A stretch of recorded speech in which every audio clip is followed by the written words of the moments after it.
사랑과 은혜가 풍성하신 하나님, 우리를 향한 하나님의 무한하신 은혜와 사랑에 감사를 드립니다. 하나님의 자녀라 불릴 자격이 없음에도 불구하고 우리를 자녀 삼아 주시니 감사를 드립니다. 주 앞에 설 수 없는 자들을 불러 주님을 예배하게 하시니 감사를 드립니다. 이 시간 온전히 주 앞에 감사함으로 나아가는 시간이 되게 해주옵소서. 찬양받기에 합당하신 주님께 우리의 마음과 정성을 다한 예배를 올리도록 이 시간을 주관하여 주시옵소서. 감사를 드리며 예수님의 이름으로 기도합나이다. 아멘. 찬송가 86장 내가 늘 의지하는 예수 함께 찬양하겠습니다.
같이 함께 기도하기 원합니다.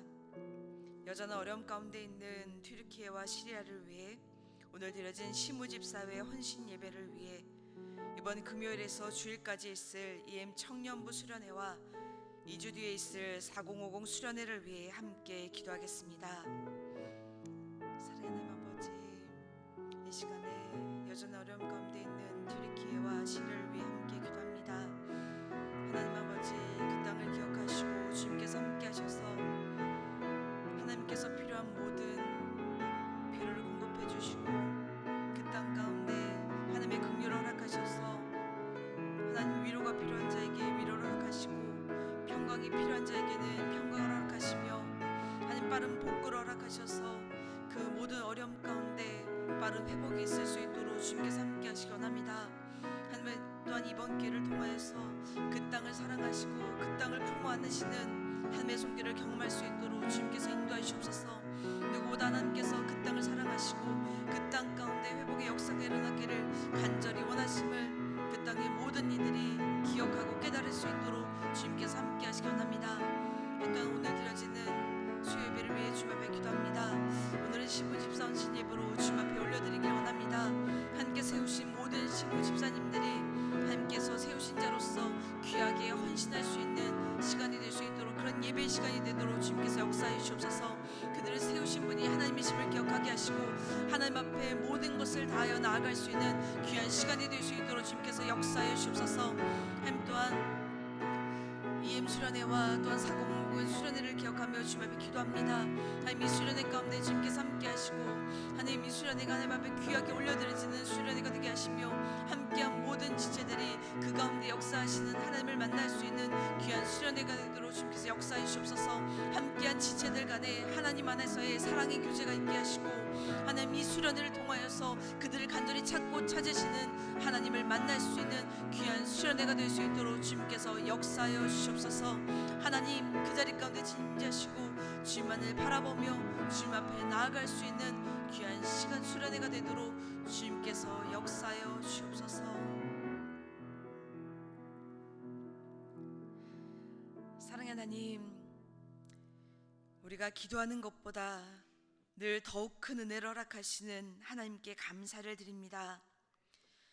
이 시간 여전한 어려움 가운데 있는 튀르키예와 시리아를 위해 기도합니다.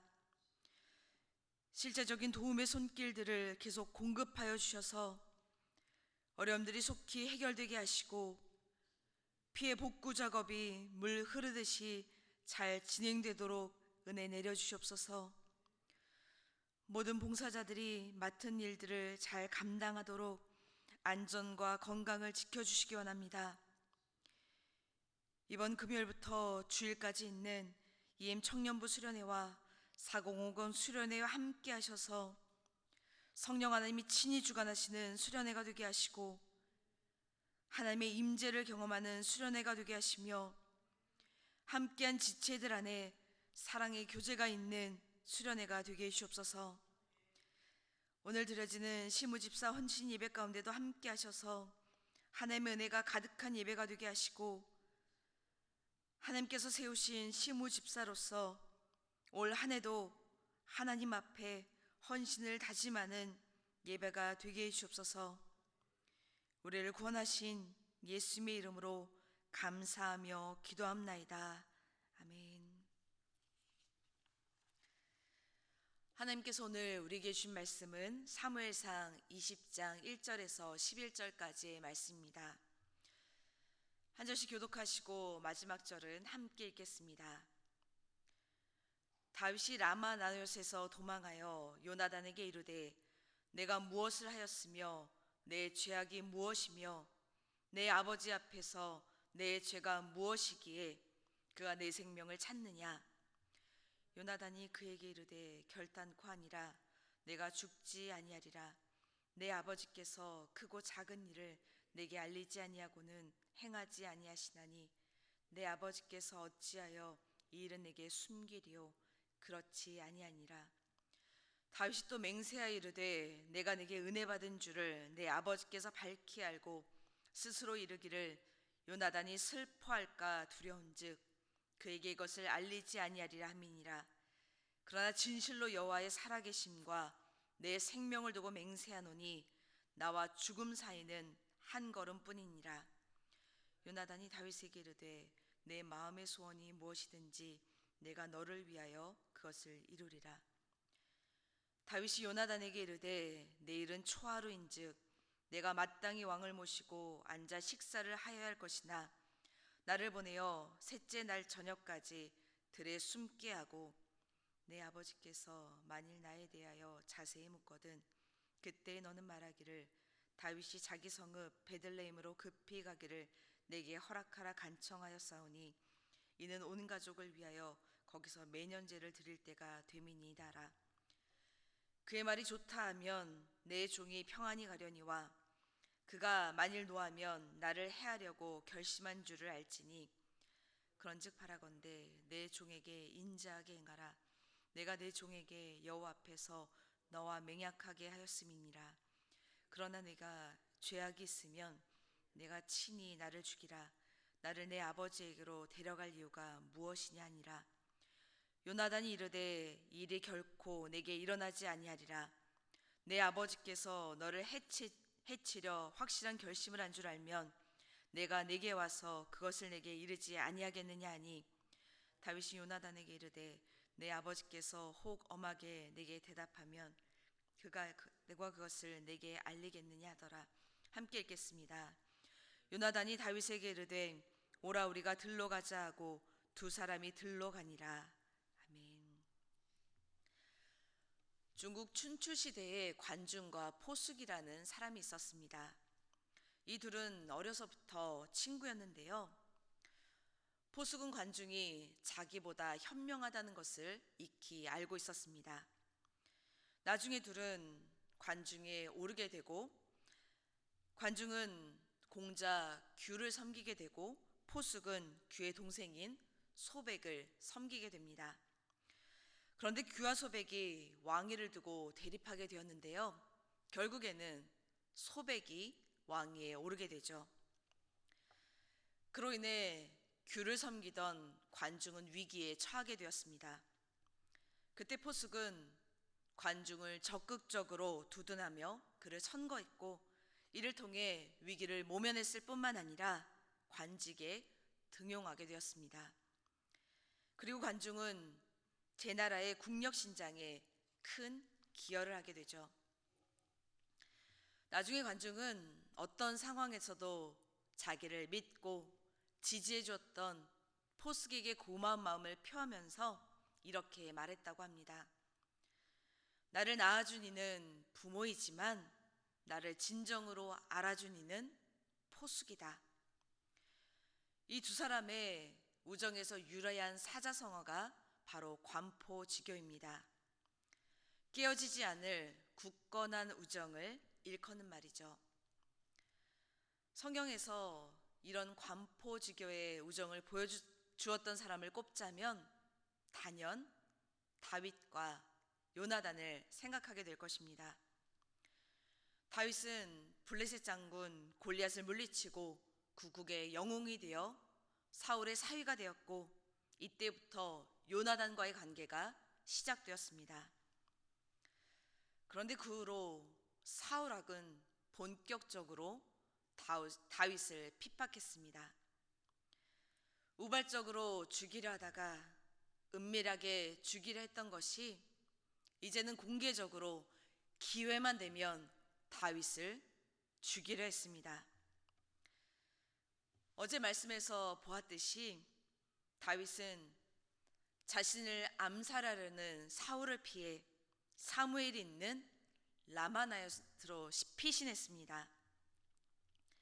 그런데 그곳까지 사울의 집요한 추격은 계속되었죠. 라모나요도 더 이상 안전한 곳이 되지 못하자 다윗은 도망쳤습니다. 그런데 도망친 곳이 요나단이 있는 기브아였습니다. 요나단이 있는 기브아에 돌아왔다는 것은 호랑이 굴에 제 발로 찾아온 것과 같습니다. 왜냐하면 기브아에는 사울왕이 있기 때문이죠. 지금 다윗의 입장에서는 누구도 믿을 수 없는 상황입니다. 모든 군사는 다 사울의 군사요, 백성도 다 사울의 백성이기에 자신을 도울 사람은 아무도 없다 생각할 만한 상황입니다. 그런데 요나단은 사울의 아들이죠. 사울의 측근을 넘어 가족입니다. 보통의 경우라면 일어난 상황에서 누구보다도 믿을 수 없는 사람이 자신을 죽이려 하는 사람의 아들일 것입니다. 그런데 다윗은 누구도 아닌 요나단을 찾아갔습니다. 요나단은 다윗에게 있어 그만큼 신뢰할 만한 사람이라는 것이죠. 답답해서 견딜 수 없는 상황에서 마음에 담아둔 것을 속 시원하게 털어놓을 수 있는 신뢰할 만한 친구가 있다는 것은 그것만으로도 큰 위로와 힘이 될 것입니다. 요나단을 찾아간 다윗은 억울한 자기의 심정을 요나단에게 생생하게 전합니다. 내가 무엇을 하였으며 내 죄악이 무엇이며 내 아버지 앞에서 내 죄가 무엇이기에 그가 내 생명을 찾느냐. 본문에서 주어로 등장하는 죄악과 죄는 원문으로 볼 때 다른 의미의 단어입니다. 먼저 죄악은 악한 동기에서 비롯된 의도적인 범죄로서 내적인 동기를 강조하는 단어입니다. 이와는 다르게 죄는 내적인 동기보다는 도덕적 기준이나 율법의 기준에서 벗어난 외형적인 측면을 강조하는 단어입니다.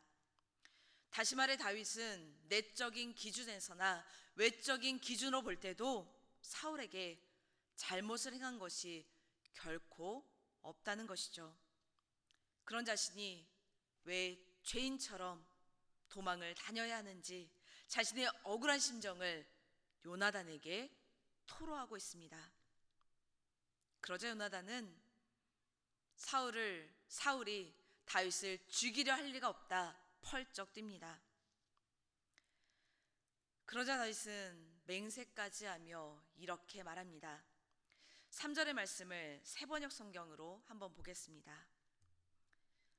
자네가 나를 지극히 아낀다는 것은 자네 아버님도 잘 알고 계시지 않은가? 그렇기 때문에 이 일만은 자네에게 알려서는 안 된다고 생각하셨을 걸세. 자네가 알면 매우 슬퍼할 테니까 말일세. 주님께서 살아계시니 내가 자네에게 분명히 말하겠네.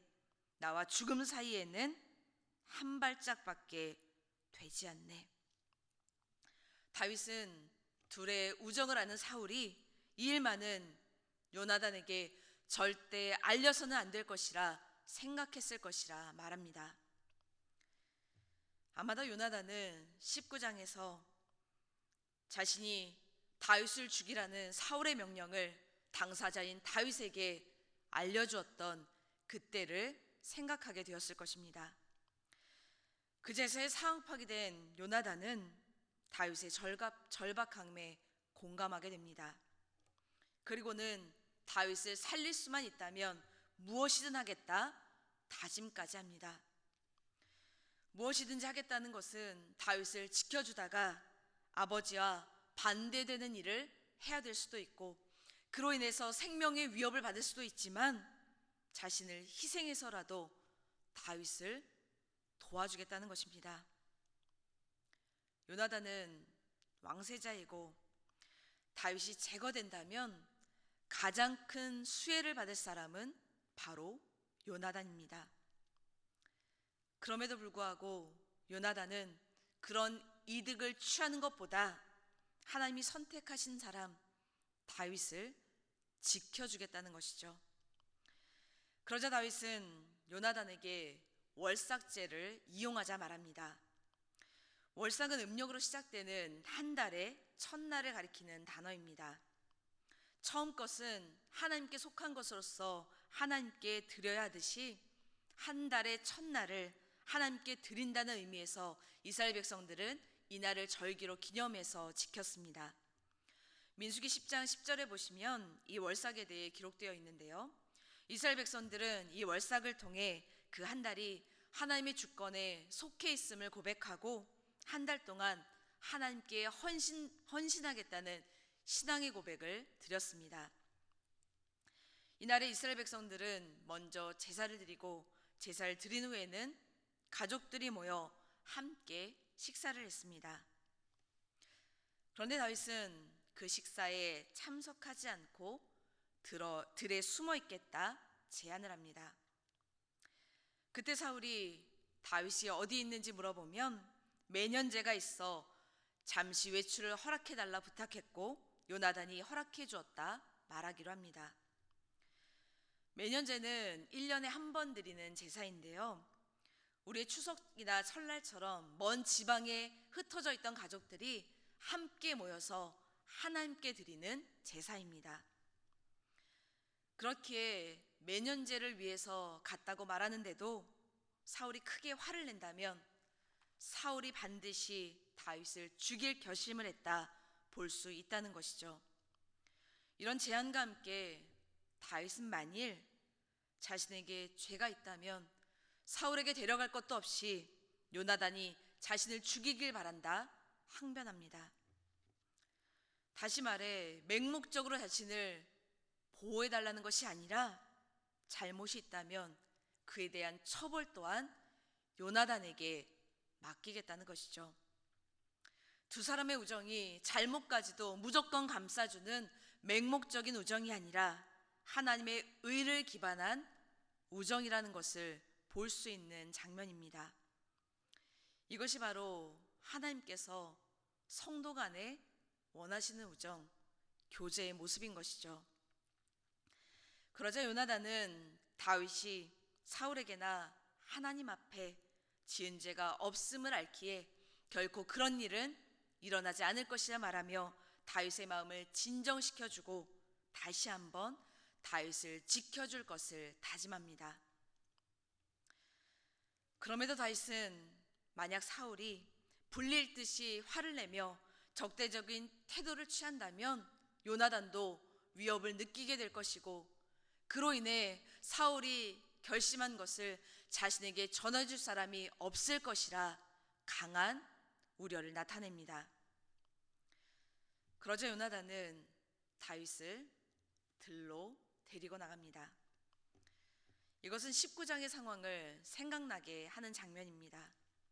19장에서 요나단은 자신의 생명이 위태하다는 것을 알면서도 사울왕 앞에서 다윗을 위해 변호해 주었습니다. 요나단은 그때를 기억나게 하며 이번에도 역시 다윗을 위해 어떤 위험도 기꺼이 감수할 것임을 확실하게 알려주려 한 것이죠. 요나단은 다윗에게 있어 생명까지도 어떠한 희생도 감수하는 친구가 되어주었습니다. 우리도 다윗처럼 심히 답답하고 억울한 입장에 처할 때가 있습니다. 그런데 가슴을 툭 터놓고 하소연할 친구가 없다면 어쩌면 그것은 어려움 자체보다도 더 견디기 힘든 일일지도 모릅니다. 어려울 때뿐만 아니라 기쁜 일이 있을 때도 진심으로 함께 기뻐해주고 그 기쁨을 나눌 친구가 없다면 그것은 오롯이 기쁨이 되지 못할 것입니다. 아픔이든 기쁨이든 어려움이든 모두 털어놓을 수 있는 친구가 있다는 것은 어떤 의미에서 값지고 귀한 보물을 가진 것과 같다 말할 수 있을 것입니다. 그런데 우리에게는 이미 이런 값지고 귀한 보물과 같은 친구가 있습니다. 세리와 죄인들의 친구가 되기를 기꺼이 원하셨고 병든 나사로를 우리 친구라 부르셨던 그분, 예수님께서 바로 우리의 친구가 되어주셨습니다. 우리의 친구가 되신 예수님은 누구보다 우리의 이야기에 귀를 기울이십니다. 그리고 우리를 위해 자기의 목숨까지도 기꺼이 내어주셨습니다. 그 예수님은 슬픈 마음이 있고 몸과 영혼이 병든 사람, 위로가 필요한 사람은 누구든지 예수님 앞에 나오라 말씀하십니다. 이것이 바로 우리의 친구가 되신 예수님께서 가장 먼저 우리에게 원하시는 것입니다. 그리고 더 나아가서 우리가 상처 입은 치유자가 되어 마음이 답답한 이들이 아무런 염려함 없이 신뢰할 만한 친구가 되어지기를 간절히 원하십니다. 성 프란체스코의 평화의 기도를 기억하실 것입니다. 주여, 나를 당신의 평화의 도구로 써주소서. 미움이 있는 곳에 사랑을, 다툼이 있는 곳에 용서를, 분열이 있는 곳에 일치를, 의욕이 있는 곳에 신앙을, 그릇됨이 있는 곳에 진리를, 절망이 있는 곳에 희망을, 어두움의 빛을, 슬픔이 있는 곳에 기쁨을 가져오는 자 되게 하소서. 위로받기보다는 위로하고, 이해받기보다는 이해하며, 사랑받기보다는 사랑하게 하여 주소서. 우리는 줌으로써 받고 용서함으로써 용서받으며 자기를 버리고 죽음으로써 영생을 얻기 때문입니다. 우리의 삶이 바로 이런 삶이 되기를 원합니다. 함께 말씀을 기억하며 기도하겠습니다. 우리의 친구 되신 주님 앞에 우리의 모든 마음을 솔직히 털어놓을 수 있는 우리의 신앙이 되기를 기도하기 원합니다. 또한 우리가 상처 입은 치유자가 되어 마음이 답답한 이들이 아무런 염려함 없이 신뢰할 만한 친구가 되어지는 그런 우리가 되기를 함께 기도하겠습니다. 사랑의 하나님 아버지, 우리가 마음이 답답하고 우리의 영혼이 지치고 힘들 때, 우리의 몸과 마음이 병들어 있을 때 우리의 친구 되시는 주님 앞에 나아갈 수 있는 그런 우리의 신앙이 될 수 있도록 주님 인도해 주옵소서. 우리가 다른 것으로 해결을 받고 위로를 받으려 하기보다 내 옆에 아무도 없다 생각되는 그 순간에도 나의 친구가 되시고 나의 이야기에 귀 기울여 주시는 주님 앞에 나아갈 수 있는 우리의 발걸음이 되기를 원합니다. 하나님, 우리가 세상의 허탄한 것에 마음을 두지 않게 하시고 온전히 하나님만을 바라보며 우리 가운데 다가오시는, 우리보다 더욱더 간절하게 주님 앞에 간구하시는 그 주님 앞에 나아갈 수 있는 우리 모든 심령이 될 수 있도록 주님 붙잡아 주옵소서. 그리고 뿐만 아니라 우리가 힘들고 어려운 지체들, 그들에게 친구가 되어줄 수 있는 상처 입은 치유자로서 그들의 이야기를 누구보다도 간절하게 들을 수 있는 그런 우리들이 될 수 있도록 주님께서 인도해 주옵소서. 우리가 이 세상을 살아가며 힘들고 어려운 상황을 겪게 하신 것, 그것이 먼저 예수님을 만난 우리로 하여금 그 아픔 가운데 있는 친구들을 위로하기 위함임을 기억하며 우리가 그들을 향해 나아갈 수 있는 그런 심령들이 될 수 있도록 주님께서 붙잡아 주옵소서. 우리의 발걸음이 나만을 바라보는 것이 아니라 아픔이 있는 자들, 고통이 있는 자들, 하나님을 알지 못하는 자들, 그들을 찾아갈 수 있도록 주님께서 인도해 주옵소서. 우리의 마음이 하나님의 마음이 향하는 그곳 가운데 향할 수 있도록 주님께서 인도해 주옵소서. 우리의 참 좋은 친구가 되어주신 주님께 감사와 찬양과 영광을 올려드립니다. 우리가 어려움을 당할 때, 힘든 일이 있을 때, 내 옆에 아무도 없다 답답함과 외로움 가운데 살아가는 것이 아니라 언제나 우리의 친구 대신 신실하신 주님 앞에 나아가는 우리가 되게 해주옵소서.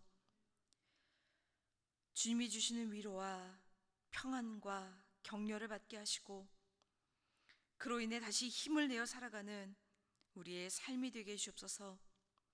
뿐만 아니라 우리가 다른 이들에게 주님과 같은 친구가 되는 삶을 살도록 우리를 사용해 주시옵소서. 요나단처럼, 성 프란치스코처럼 예수님을 닮아 마음이 답답하고 어려운 이들이 아무런 염려 없이 편하게 이야기할 수 있는 상처 입은 치유자로 쉼터와 같은 삶의 소유자들이 되게 해주옵소서. 이제는 우리 주 예수 그리스도의 은혜와 하나님 아버지의 무한하신 사랑과 성령 하나님의 감화감동 역사하심이 상처 입은 치유자로 살기 원하는 모든 성도님들과 그들의 가정과 우리 교회 위에 이제부터 영원히 함께 하시기를 간절히 축원하옵나이다. 아멘.